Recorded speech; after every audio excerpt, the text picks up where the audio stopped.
बिस्मिल्लाहिर्रहमानिर्रहीम, अस्सलामु अलैकुम। मैं हूं मदीहा आबिद अली और ये है प्रोग्राम बाखबर। नाज़रीन, आज सारा दिन मुल्की सियासी मंजरनामा काफ़ी हमें एक्टिव देखने को मिला है।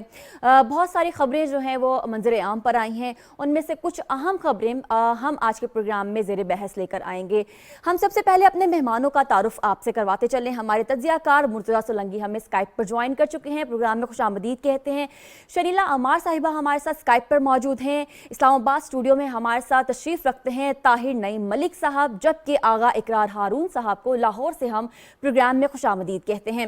नाज़रीन, सबसे पहले जो अहम डेवलपमेंट मुल्की सियासी मंजरनामे पर सामने आई है वो ये थी कि हमने देखा कि कौमी असम्बली के इजलास में डिप्टी स्पीकर कासिम सूरी साहब ने जो एक फैसला लिया, रूलिंग का फैसला था, उसे गैर आइनी करार दे दिया गया है।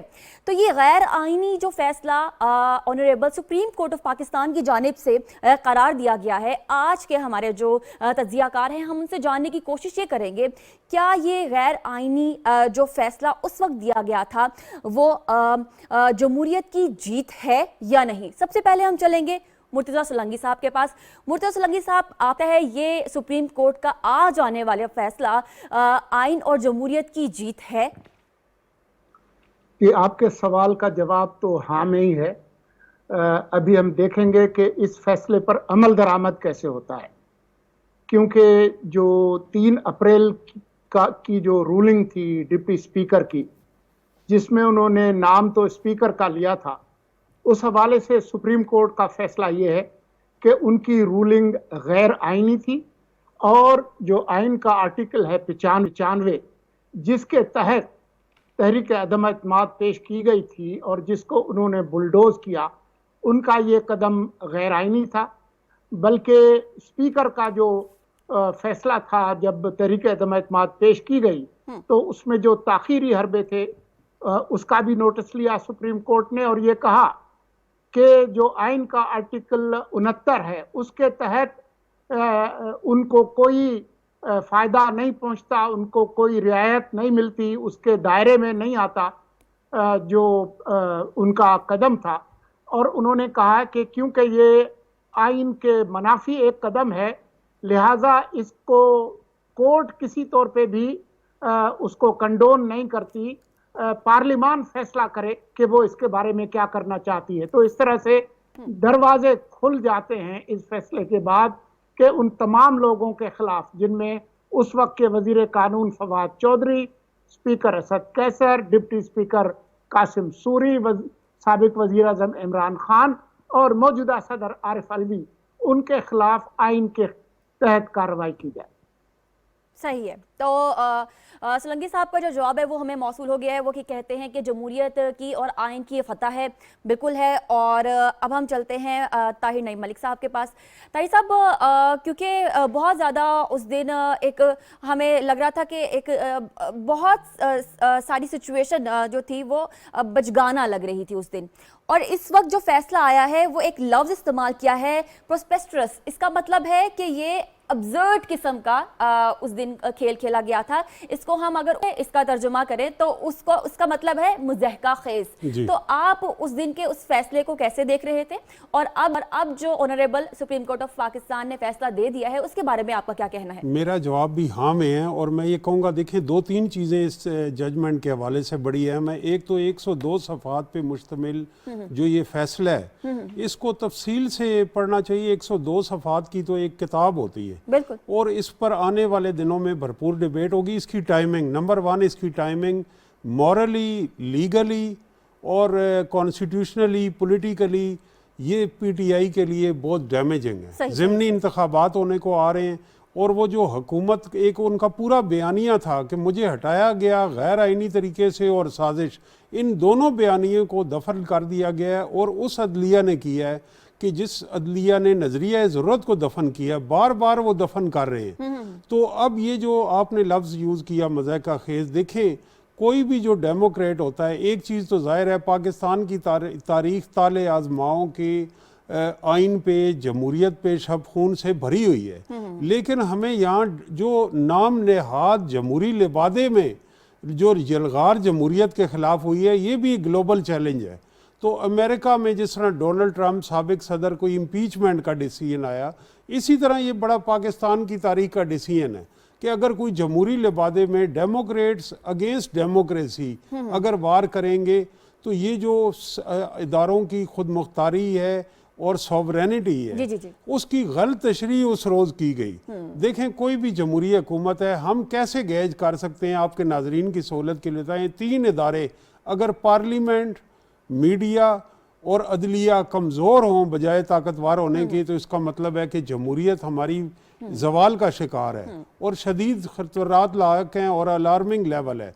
तो ये जो उस वक्त ये था कि आइन से रूगर्दानी, अखलाकियात से रूगर्दानी और पार्लिमानी रवायात से रूगर्दानी, यानी बच्चों की तरह आप ये कह रहे हैं कि मैं एग्ज़ाम में फ़ेल तो हो गया हूँ लेकिन मैं 3 घंटे तक जो है वो पेपर एग्जामिनर को नहीं दूंगा। अच्छा। तो और मैं ना मानूं, ये जो रविश है और जिस तरीके से इजलास चलाया गया, कौम का भी वक्त ज़ाया किया गया। मुझे उस रोज़ 1-2-3 इंडिया के हमारे हमसाया मुल्क में, दुश्मन मुल्क में के चैनल में जाने का इत्तेफाक हुआ और उनके लिए वहाँ हम लाफिंग स्टॉक थे कि आपकी पार्लियामेंट में क्या हो रहा है, नो कॉन्फिडेंस मूव पे वोट नहीं हो रहा, और जिसकी आउटकम पता थी और उस इजलास की जो डायरेक्शन थी वो सुप्रीम कोर्ट ने क्लियरली दिया था। जो तीसरा पहलू है आखिरी, कि स्पीकर एक गैर जानिबदार शख्स होता है। हमने मलिक मिराज खालिद मरहूम को देखा, हमने यहाँ फ़खर इमाम को देखा, हमने यूसुफ रज़ा गिलानी साहब को देखा, और स्पीकर जो पार्टी वाबस्तगी से बालातर होकर उन्होंने डिसीजन ले,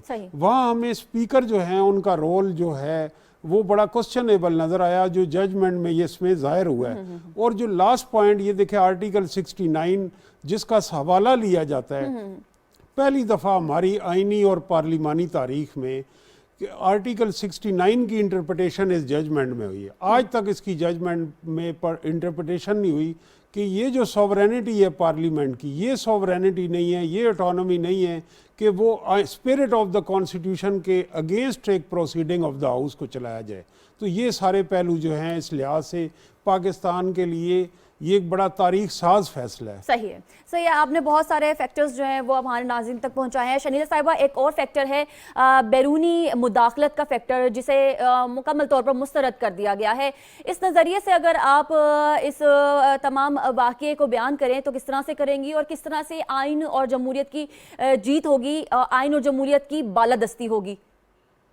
देखिए, जो सुप्रीम कोर्ट का फैसला आया उसने इमरान खान का जो साजिशी बयानिया है उसको तो ताबूत में उन्होंने बंद कर दिया है। एक तो पहले भी सबको मालूम था कि ये एक सियासी स्टंट था सिर्फ इलेक्शन में जाने के लिए, और सुप्रीम कोर्ट ने बड़ी वजाहत के साथ इसको बयान किया कि जब आपके पास ये 8 मार्च को आ चुका था, आपने क्यों नहीं इसके ऊपर तहकीकात करवाई, जो कि हर कोई ये सवाल करता था कि अगर आपको लग रहा था कि कोई साजिश हो रही है, आपकी हुकूमत साजिश के जरिए जा रही है, आपने क्यों नहीं इसके ऊपर कोई कमीशन बना के तहकीकात शुरू करवाई, आपने क्यों नहीं फौरन सलामती कमेटी का इजलास बुलाया, आपने इसको रोके रखा, आपने 28 मार्च को एक जलसे में आप ये लहरा रहे हैं और आपने इसमें आवाम को बड़ा कंफ्यूज भी किया। पहले आपने कहा कि जी एक मुल्क की तरफ से मुझे खत लिख के धमकी दी गई, फिर आपने कहा नहीं जी हमारे सफीर को एक मीटिंग में बुला के धमकी दी गई, फिर कहा नहीं हमारे सफीर ने हमें ये साइफर लिखा है।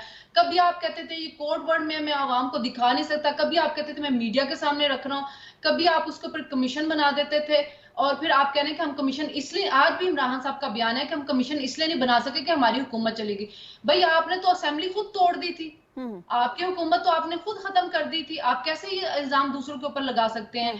और जो स्पीकर थे उनके सामने तो वो साइफर आया भी नहीं है, उनके सामने एकदम से जी फवाद चौधरी साहब खड़े हुए हैं, उन्होंने कहा जी ये एक बैरूनी साजिश हुई है, हमारे खिलाफ सारा कुछ चल रहा है, और स्पीकर डिप्टी स्पीकर साहब जो थे उन्होंने ना कोई तहकीकात करवाई।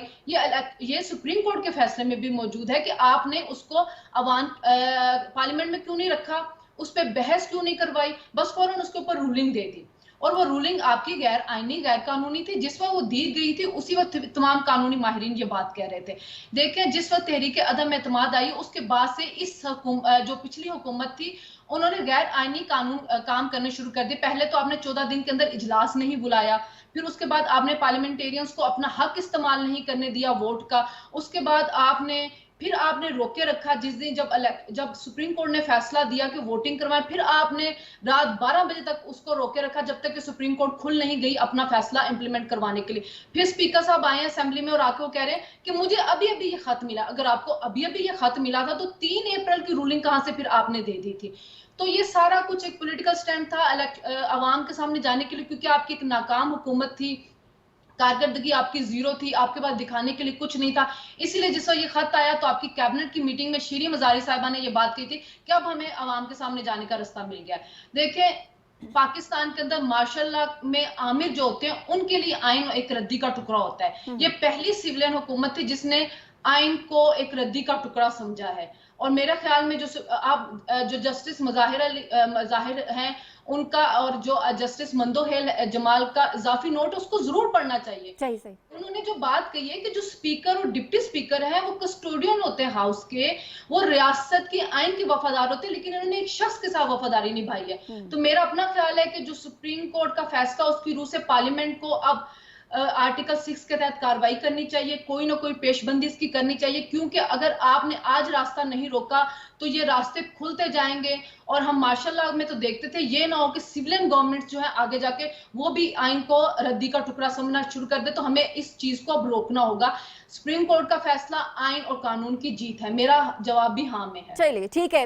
आगा साहब, आपने शहनाज साहिबा की बात सुनी है। उनका ये कहना है कि सुप्रीम कोर्ट का जो तफसीलन फैसला आया है उसको हर एक को ज़रूर पढ़ना चाहिए, कि किस तरह से उस फैसले में ये बयान किया गया है कि एक स्पीकर और डिप्टी स्पीकर जो कानून है उसकी पासदारी के लिए रखा जाता है और रियासत को वो जवाबदेह होता है।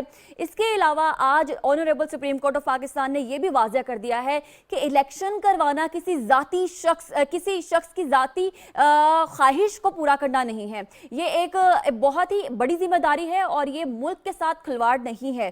तो इसके ऊपर भी आप क्या कहेंगे? आज के जो सुप्रीम कोर्ट के फैसले के ऊपर आपको लगता है आइन और जमहूरियत की जीत है या नहीं है?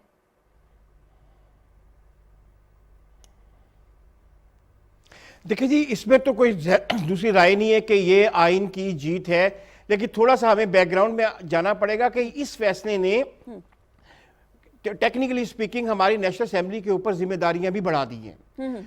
आपको याद होगा कि चौधरी अमीर हुसैन ने 84 आदमियों की गैर मौजूदगी में प्रेसिडेंट का जो है वो इलेक्शन करवा के उस वक्त भी आइन को रगेदा था। लेकिन तब भी ये बात सामने आई थी कि आइन ही स्पीकर को बहुत ज़्यादा इख्तियारात देता है।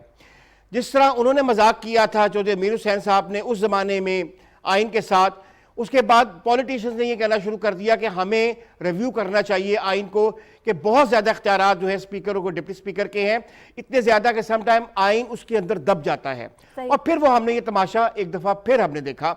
अब मेरा ज़ाती ख्याल ये कि वो वक्त आ गया है कि हमें स्पीकर और डिप्टी स्पीकर के जो पावर्स हैं उनको रिव्यू करना पड़ेगा। हम चौधरी अमीर हुसैन के टाइम से लेकर आज तक हमने इसको रिव्यू नहीं किया। हमारे पे एक जोर आता है, एक मसाइल आते हैं, हम उस वक्त तो बात करते हैं, उसके बाद हम भूल जाते हैं।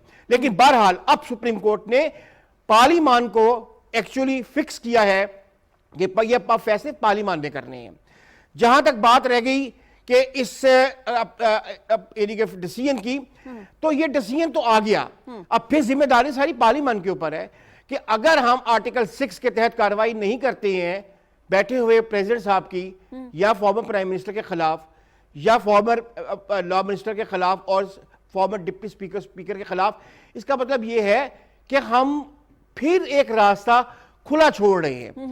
अब प्रॉब्लम यह है कि मुझे ये बात समझ नहीं आ पा रही है कि इमरान खान साहब की किस्मत के इतने धनी हैं कि जब भी आर्टिकल 6 उनके करीब आता है तो वो ऐसे उसे करके निकल जाते हैं। अब देखना ये कि अब निकल पाएंगे कि नहीं निकल पाएंगे, ये एक इंपॉर्टेंट फैक्टर है। एक और इंपॉर्टेंट फैक्टर इस फैसले के बाद जो आया वो आप ये देखिए कि इमरान खान एक बिल्डअप कर रहे थे कि जी हमने तो साइफर सुप्रीम कोर्ट को दे दिया है, तो फैसला तो खुद कहता है कि उन्हें कोई साइफर नहीं मिला था। तो बात यह है कि हमेशा एक झूठ के ऊपर दूसरा झूठ बोलकर इमरान खान जो अपना एक नैरेटिव बिल्ड करते हैं, तो हवा तो उस हुबारे से भी निकल आई है। हम इसे देख नहीं रहे हैं कि अगर हम उस फैसले को गौर से पढ़े तो जिसको पंजाबी में कहते हैं झूठो झूठ सियासत करना, इमरान खान का वो फैक्टर भी जो है वो एक्सपोज हुआ है डिसीजन के बाद। और इसमें एक जो आप मेरे लिए एक अहम तरीन बात है, स्टूडेंट ऑफ आप कह सकते हैं कि पॉलिटिक्स है, वो ये है कि अब हमने देख ये जो अब इस वक्त पार्लियामेंट बैठा हुआ है, जिसका गला घोंटने की कोशिश की गई थी, जिसको कत्ल करने की कोशिश की गई थी, क्या वो सुप्रीम कोर्ट के इस डिटेल्ड फैसले की रोशनी में क्या एक्शन करता है? क्या हम जा रहे हैं स्पीकर और डिप्टी स्पीकर की जो पावर्स है उनको रिव्यू करने के लिए? क्या हम जा रहे हैं आर्टिकल 6 को एग्जीक्यूट करने के लिए? हमने अब यह देखना है, यह ना हो कि हम फिर चुप करके बैठ जाएं कि चले अगली असेंबली आएगी तो वो देखेगी, अभी तो हमारे ऊपर पॉलिटिकल प्रेशर्स बहुत हैं, अभी और बहुत मसाइल हैं। आपका भी आंसर जो है वो आ चुका है और आपने भी आंसर दिया है। तमाम हमारे जितने भी तज्जियाकार हैं वो कहते हैं कि हाँ, ये आइन और जमहूरियत की जीत है। नाज़रीन, प्रोग्राम बाखबर में छोटी सी ब्रेक का वक्त हुआ है। ब्रेक के बाद जब हम वापस आएंगे तो हम बात करेंगे कि IMF के मामले पर क्या डेवलपमेंट है। हमारे साथ रहिए।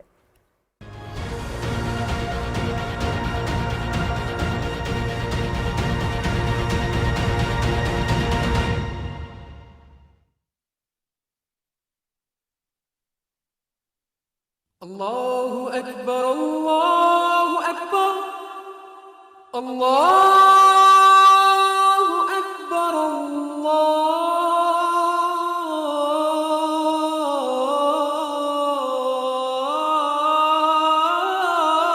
अल्लाहु अकबर, अशहदु अल्ला इलाहा इल्लल्लाह,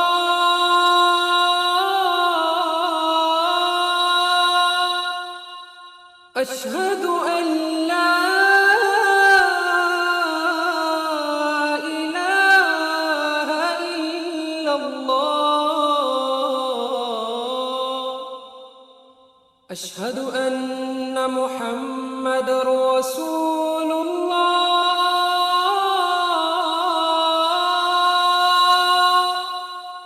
अशहदु अन्ना मुहम्मदर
दानेदार व टाको, जिससे न सिर्फ तने की सुंडियों का खात्मा बल्कि हरी भरी फसल और भरपूर झाड़ भी। वर्टाको से चावल का हर दाना तवाना।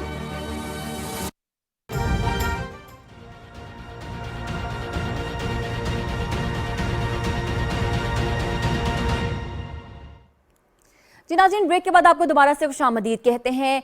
अब हमने बात करनी है IMF की। जो स्टाफ लेवल एग्रीमेंट है, हुकूमत उस सतह तक पहुंच चुकी है और ये खुशखबरी भी जल्द अज जल्द आने वाली है कि 2 एक साथ IMF से पाकिस्तान को रिसीव हो जाएंगी और ये 1.17 अरब रुपए हैं, जिससे मुल्क की मुआशी सूरत हाल में बहुत बेहतरी आएगी। इस सारी सूरत हाल में क्या हुकूमत जो आवाम को रिलीफ इकदाम देना चाहती है, ये हुकूमत के लिए अच्छे होंगे या फिर तमाम चीज़ें जो हैं वो जिस तरह से हम कह रहे हैं कि असर पड़ेगा मईशत पे या नहीं, ये हम आज के हमारे जो तज्जियाकार हैं उनसे जानने की कोशिश करेंगे। सबसे पहले हम चलते हैं सोलंकी साहब की जानिब। सोलंकी साहब, आप देख रहे हैं कि तमाम चीज़ें बहुत ही मुश्किल कंडीशन के बावजूद आइडल हो रही हैं और वो जो चाह रहे हैं कि कर्ज जो है वो पाकिस्तान को मिल जाए और माशी सूरत हाल कुछ स्टेबल हो जाए। आप इस तमाम सिनेरियो को कैसा देख रहे हैं? शुक्रिया जी, ये तो एक अच्छी खबर है। पाकिस्तान जो जिस मुआशी दलदल में रहा है, ख़ास तौर पर जब इस नई हुकूमत ने अपना काम शुरू किया, तो उस वक्त जो हालत थी कि एक मुअत्तल IMF का प्रोग्राम था और एक बिगड़ती हुई मईशत थी, और फिर ऊपर से जो है वो यूक्रेन रूस जंग की वजह से जो तेल की बढ़ती हुई कीमतें और जो बैनुल-अक़वामी सप्लाई चेन जो है उसके मुतासर होने की वजह से जो चैलेंजेस थे, तो मेरा ख्याल है कि ये एक अच्छी खबर है पाकिस्तान के लिए कि अब तकरीबन 1 अरब और 17 करोड़ डॉलर फौरी तौर पर पाकिस्तान को मिलेंगे जैसे ही IMF का एग्जीक्यूटिव बोर्ड इसकी मंजूरी देगा। लेकिन सबको पता है जिनकी मईशत पर नज़र है कि और जो मल्टीलैटरल लेंडर्स हैं और जो एक इंटरनेशनल जो बिजनेस है उसमें आपके रास्ते खुलते हैं। मुझे उम्मीद है कि जब FATF का जो डेलीगेशन है पाकिस्तान आएगा तो पाकिस्तान ग्रे लिस्ट से भी हटेगा, तो जो मुआशी इस्तेहकाम है उसकी तरफ हम जाएंगे।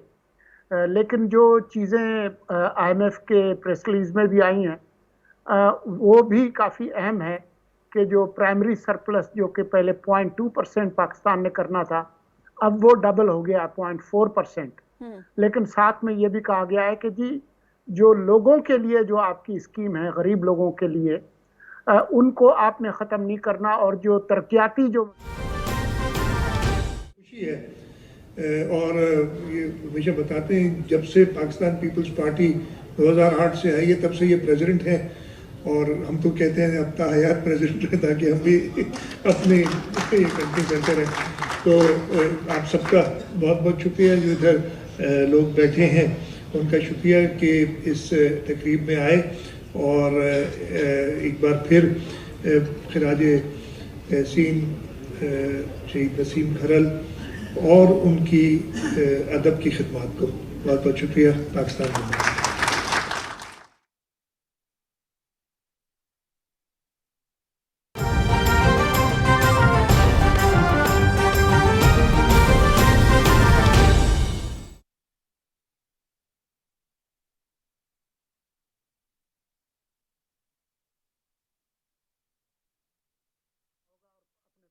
होना होगा। ठीक है आगा साहब, मकसद ये था कि IMF से कर्ज मिल जाए, मुल्की मौशी सूरत हाल जो है वो स्टेबल हो जाए, डॉलर की कीमत नीचे आ जाए, रुपए की कदर में इजाफा हो जाए। अब जो एक साथ आ रही हैं और जो स्टाफ लेवल की जो मीटिंग है वो पाकिस्तान को कामयाबी मिली है उस सतह के ऊपर, तो आपको क्या लगता है कि मईशत संभलेगी और जो रिलीफ आवाम तक PMLN पहुंचाना चाह रही है उसमें कामयाबी मिलेगी?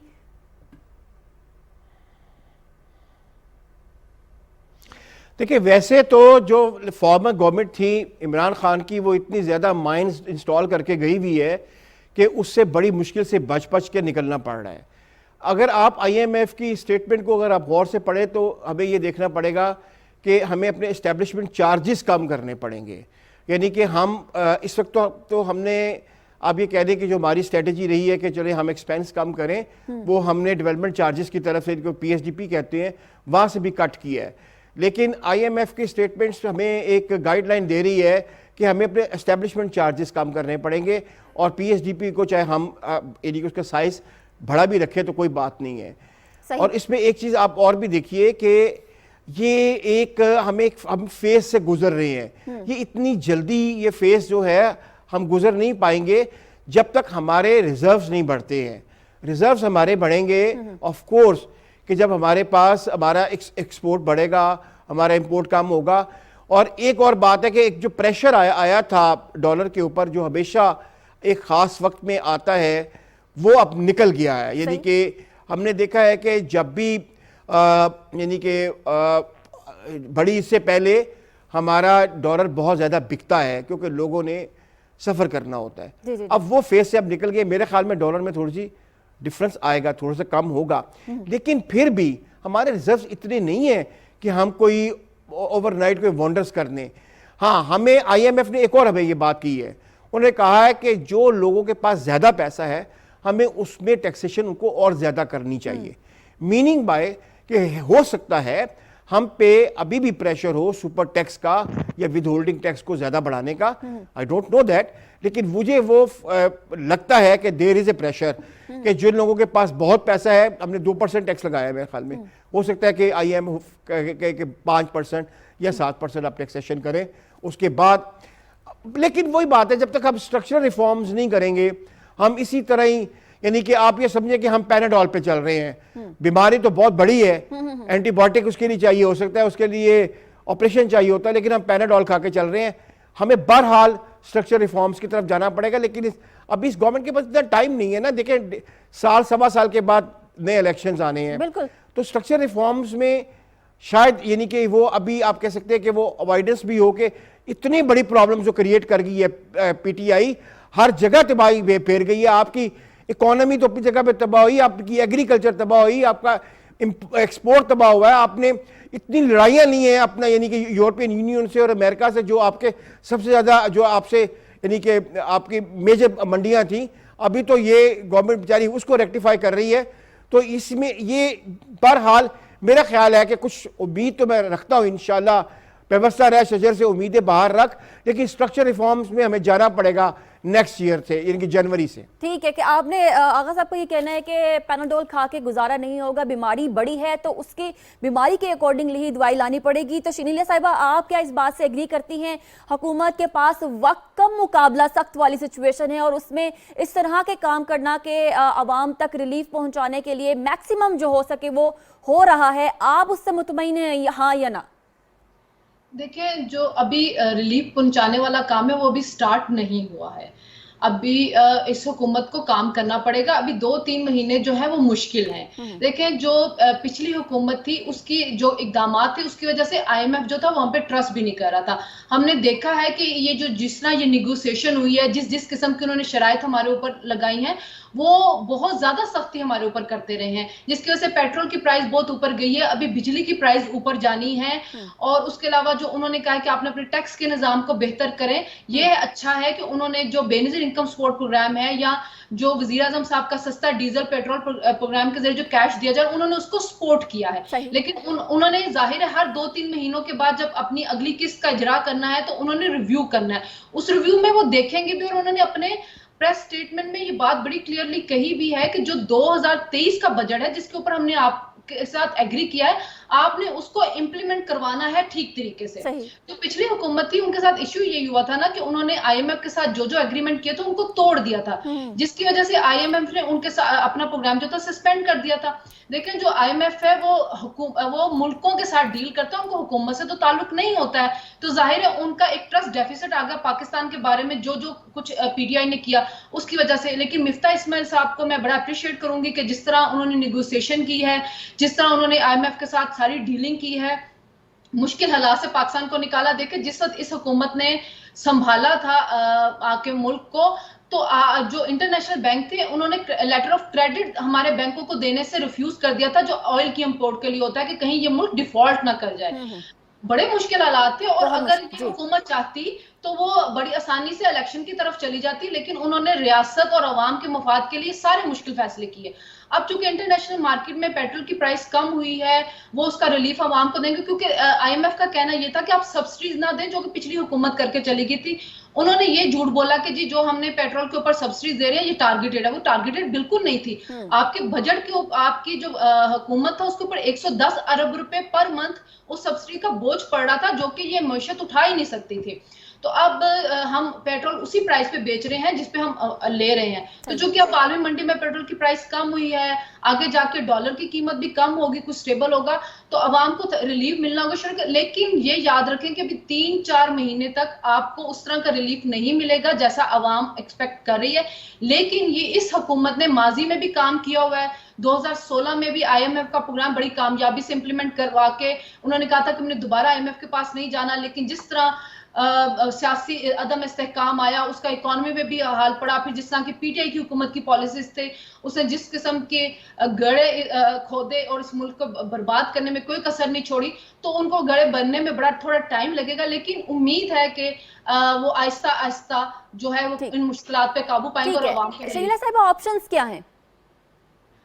ऑप्शन अभी आपके पास यही है कि आप अपने टैक्स रेवेन्यू को बढ़ाएं, जो आपके जो डिपार्टमेंट टैक्स के नेट में नहीं आते उनको लेके आए, मराद याफ्ता तबके को जो छूट दी जाती है टैक्स के ऊपर, उसको आप खत्म करें। अब आपको ये करना होगा अपने नॉन डेवलपमेंट। ठीक है, अच्छा शकीला साहिबा, एट दी एंड आपके पास अब क्या ऑप्शन है? हाँ का ऑप्शन है या ना का ऑप्शन है?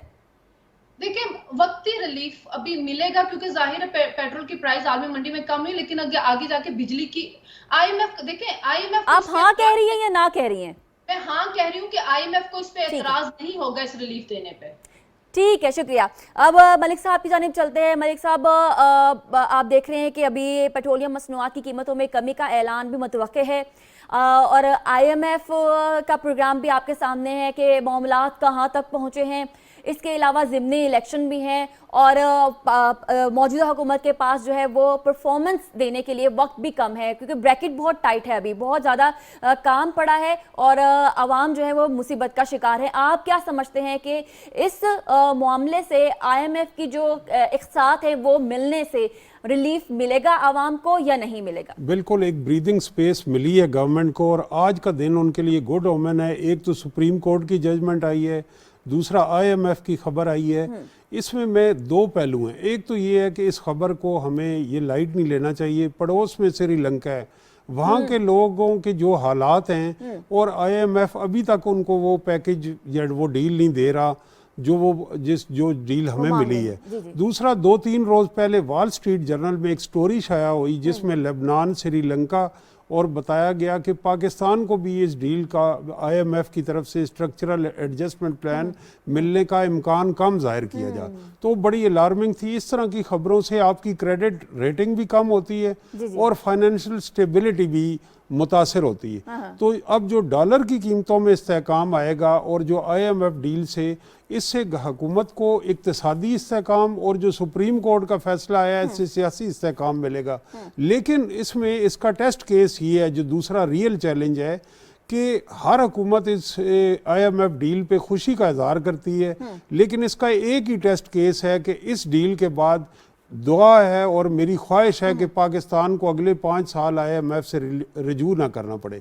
इससे हमारी जो एलीट को एक ब्रीदिंग स्पेस मिलती है। हम वेंटिलेटर से निकल आते हैं, लेकिन जिस तरह मरीज अस्पताल से निकल के भूल जाता है कि मैं तो हमेशा से सेहतमंद था, हमें जो हमारा मराद याफ्ता तबका है उसका प्लाट, परमिट और मराद ख़त्म करनी पड़ेंगी। ये जो स्टेट एक्सपेंस पे रहना है और ये जो हमारी मराद का एक पूरा साइकिल है, इसको ब्रेक, और जो टैक्स दायरे से बाहर हैं लोग, बासर लोग, उनको टैक्स दायरे में आना पड़ेगा। और जो गवर्नमेंट ने, FBR ने रेवेन्यू कलेक्शन का टारगेट रखा है टैक्सों की वसूली का, उसको मीट करना होगा, उसमें शॉर्टफॉल नहीं आना चाहिए।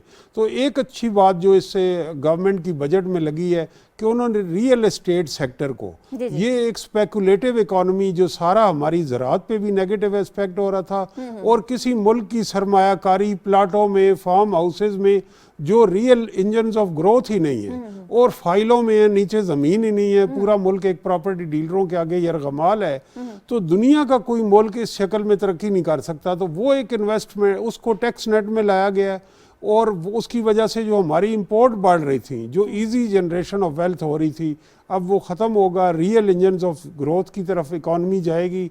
ये जो स्ट्रक्चरल एडजस्टमेंट, इकोनॉमिक रिफॉर्म की जिसकी सोलंगी साहब बात कर रहे थे, ये माशी जो चैलेंज है ये रियासत को है, हुकूमत को नहीं है। इसके लिए ये नहीं सोचना चाहिए आज कि मेरा साल रह गया, मेरे 6 महीने रह गए, हमें जंगी बुनियादों पे उस पर काम करना चाहिए। इलेक्शन का नहीं सोचना चाहिए, रियासत का सोचना चाहिए।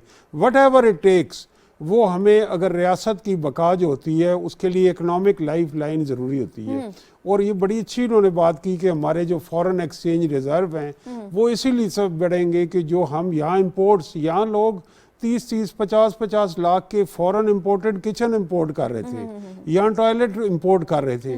तो ये जो गैर ज़रूरी इंपोर्ट है इसको बंद करके हमें मैन्युफैक्चरिंग, एक्सपोर्ट्स और सर्विसेज सेक्टर में भी बेहतरी ला के हम अपनी मईशत को इस्तेहकाम का कर सकते हैं। उसके लिए हमें ये ब्रीदिंग स्पेस मिली है, इसको इस्तेमाल करना चाहिए और दोबारा इसमें हमें जो रिफॉर्म का एजेंडा है उसको पसे पुश डालना नहीं चाहिए। ठीक है मलिक साहब, यानी कि जो मेड इन पाकिस्तान का एक टैग है उसे बहाल करना होगा। वो हमारी हर चीज़ बनती थी और फिर बाहर के ममालिक में जाती थी, तो वो एक चीज़ पाकिस्तान की साख को, पाकिस्तान की मईशत को अपने पाँव पे खड़ा रखती है।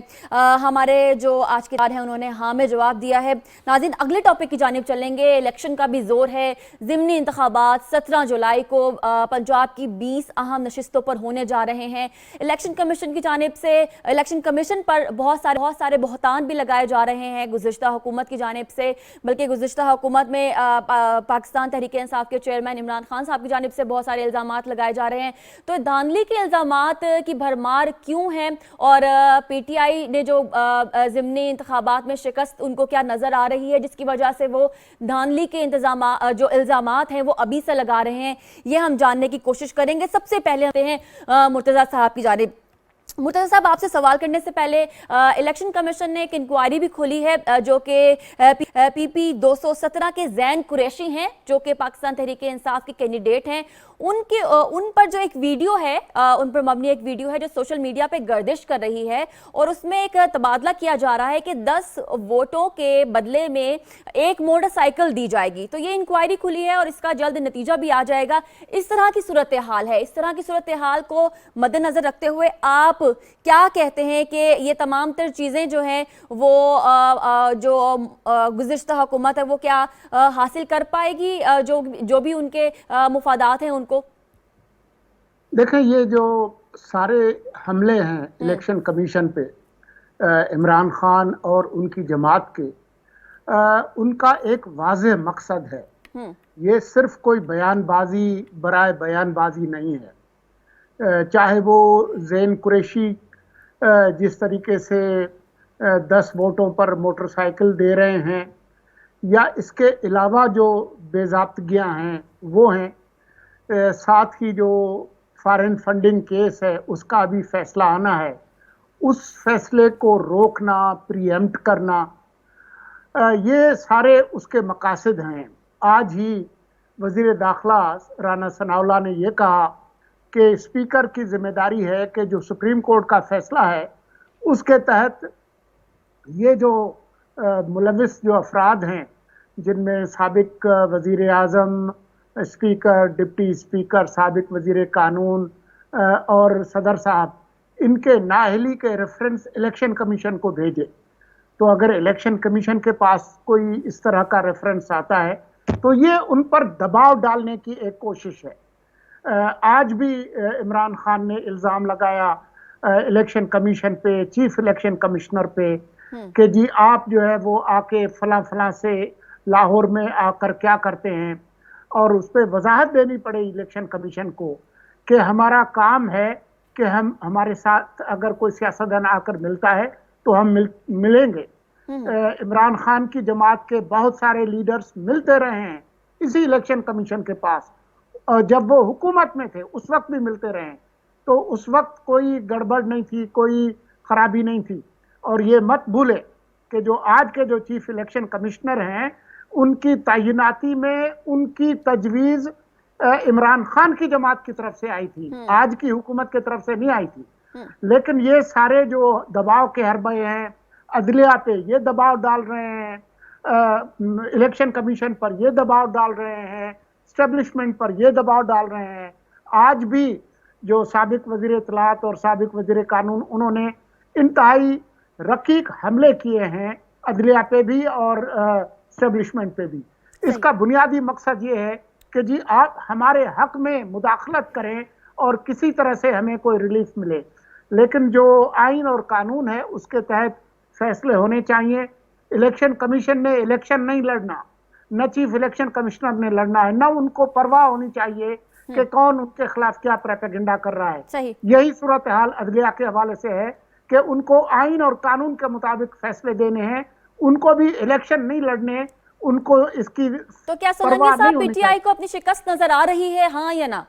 जी, मेरे ख्याल में उनको शिकस्त नजर आ रही है। उससे बचने के लिए वो तमाम आईनी इदारों पर ठीक है, वादा- ठीक है, बहुत शुक्रिया। आगा साहब, क्या पाकिस्तान तहरीक इंसाफ को अपनी शिकस्त नजर आ रही है, इसलिए बहुत ज्यादा शोर गुगा किया जा रहा है?